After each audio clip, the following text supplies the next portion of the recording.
Hello guys, welcome back to my channel. My name is Piyali. তোমরা দেখছো আমার YouTube channel glow with Piyali, আর আমি সঙ্গে আছি তোমাদের পিয়ালি। আজকের আবার একটা নতুন ভিডিও নিয়ে তোমাদের সঙ্গে চলে এসেছি। ভিডিও টাইটেল দেখে বুঝতে পারছো যে কী ভিডিও আজকে হতে চলেছে। তো চলো বেশি কথা না বাড়িয়ে ভিডিওটা শুরু করা যাক।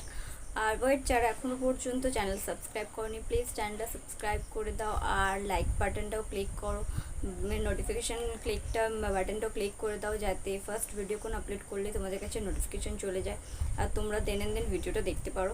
তো চলো বেশি কথা না বলে, স্কিনের কেয়ার করলেও হেয়ার কেয়ার করলেও আমাদের কিন্তু বডি কেয়ারটা সেভাবে করা হয় না। তো আমরা নর্মালি স্নান করার সময় সাবান বা বডি ওয়াশ যেটা ইউজ করি সেটাই নর্মালি করে নিই। সেরকমভাবে বডি স্ক্রাব করার বা বডি ক্লিন আপ করার আর সেরকম সময় হয়ে ওঠে না। তো আমি সবাইকে বলবো যে একটু সময় বের করে নিজেদেরকে প্যাম্পার করো, নিজেদের পেছনে একটু করে সময় দাও, তাতে দেখবে স্কিন যেমন ভালো থাকছে, হেয়ার ভালো থাকছে, এজ পড়তে সময় লাগবে, তেমন নিজেদের ভালো লাগবে। সবচেয়ে বড় কথা, নিজেদের জন্য যখন করবে সময় দেবে, নিজেদের স্কিন কেন হেয়ার কেন নিজেদেরকে যখন সময় দেখবে, যে নিজের স্কিনকে যখন প্যাম্পারিং করবে, তখন দেখবে যে নিজেদেরই একটা আলাদা ভালো লাগা জায়গা থাকছে। সবসময় সবার কথা না চিন্তা করে কখনো কখনো নিজের জন্য চিন্তা করা উচিত, যেহেতু স্কিন বডি এগুলো ভালো থাকে। ফার্স্ট তো ক্লিন আপ, যে পেডিকিউর ম্যানিকিউর করতে গেলে ফার্স্ট তো আমাদের নেল পালিশ যেটা পরা থাকে সেই নেল পালিশটাকে তুলে দাও, তুলে ক্লিন আপ করে নাও ভালো করে। আমি এখানে ইউজ করছি কালার বারের নেল পালিশ, যেটা একবার দিলেই উঠে যায়। তো হাতে পায়ে যা নেল পালিশ আছে সেটা ভালো করে একে রিমুভ করে দাও নেল রিমুভার দিয়ে দেন তারপরে একটা কিছুটা গরম জল নাও একটা পাত্রে, যেটা এখানে হাতটা আর পাটা মানে ডুবিয়ে রাখা যাবে আর কি যতটা।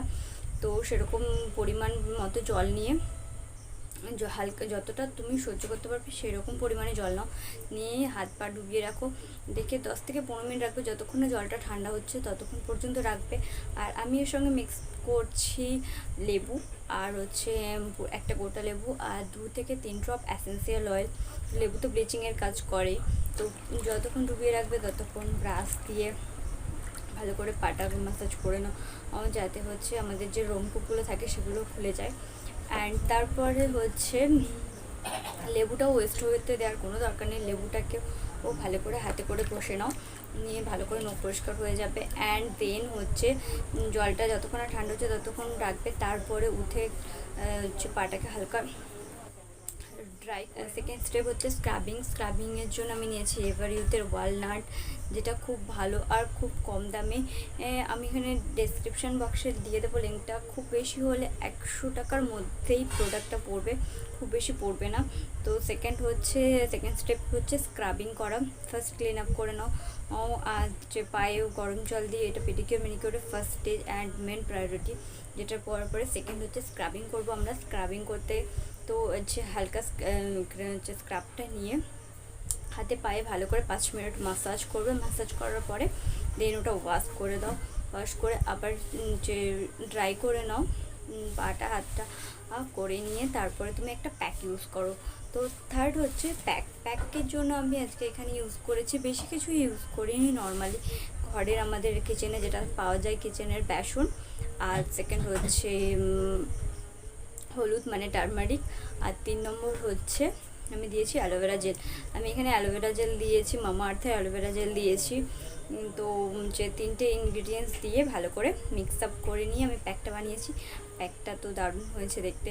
তো চলো, আর প্যাকটা ভালো করে হাতে আর পায়ে লাগিয়ে নেওয়ার পরে সেটা ড্রাই হতে দাও 10 থেকে 15 মিনিট। দেন তারপরে ওয়াশ করবে। তো ওটা ড্রাই হওয়া পর্যন্ত সময়টাকে না নষ্ট করে কিছু বই পড়তে পারো বা মোবাইল ঘাঁটতে পারো, কিছু দেখতে পারো। তো বেকার টাইম ওয়েস্ট তো হতে দেওয়ার কোনো দরকারই নেই।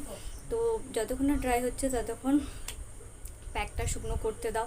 আর চাইলে আমি শুধু তোমাদেরকে এখানে হাতে আর পায়ে দেখালাম, ফুল বডি তোমরা কিন্তু এই প্যাকটা ইউজ করতে পারো, এই স্ক্রাবটা ইউজ করতে পারো।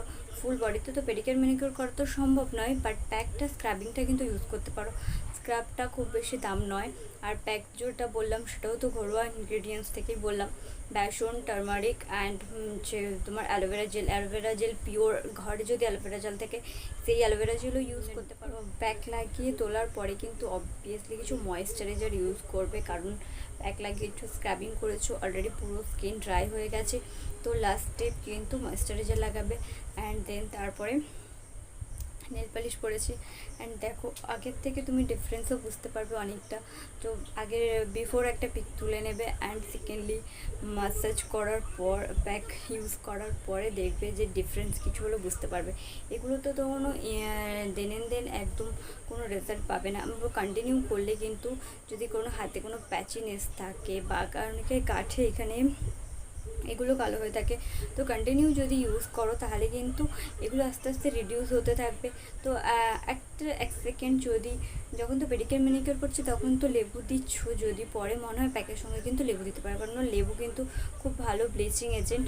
তো যাতে কারোর যদি প্যাচিনেসটা বেশি থাকে তাহলে কিন্তু লেবুটা পুরো একটা দিতে পারো, নো প্রবলেম। তো প্যাচিনেসটাও ধীরে ধীরে রিমুভ হতে থাকবে। মেনলি কিন্তু আমাদের যেগুলো ওপেন জায়গা থাকে, যেগুলো সান আমাদের বেশি মানে যেগুলো আমাদের ওপেন জায়গা থাকে, পা বলো হাত বলো, এইগুলোই কিন্তু ট্যান বেশি পড়ে। তো আমরা তো সেরকমভাবে বডি চর্চা করা হয়ে ওঠে না, কারণ সময় থাকে না এত বিজি শিডিউলের মধ্যে।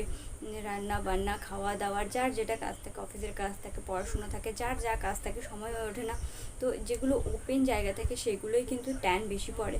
তো এক তো খুব ভালো যদি সপ্তাহে একদিন করে এটা ইউজ করো বা এটা যদি ফলো আপ করো তাহলে কিন্তু ট্যানটাও রিমুভ হয়ে যাবে। আর যদি চাও কন্টিনিউ ফলো আপ করলে কিন্তু ধীরে ধীরে যে হাতে যে প্যাচিনেস সেটাও কিন্তু রিডিউস হয়ে যাবে। আমি কোনো ম্যাজিক্যাল ট্রিক্স বলবো না যে আজকের ইউজ করলে কালকের একদম একদম ক্লিয়ার হয়ে যাবে, সেরকম কিছু কিন্তু নয়। যে কোনো জিনিস কিন্তু কন্টিনিউ ফলো আপ করলে তবে কিন্তু তুমি রেজাল্ট বুঝতে পারবে।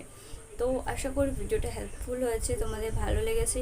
যদি ভালো লেগে থাকে তাহলে প্লিজ ভিডিওটা লাইক করো, সাবস্ক্রাইব করো।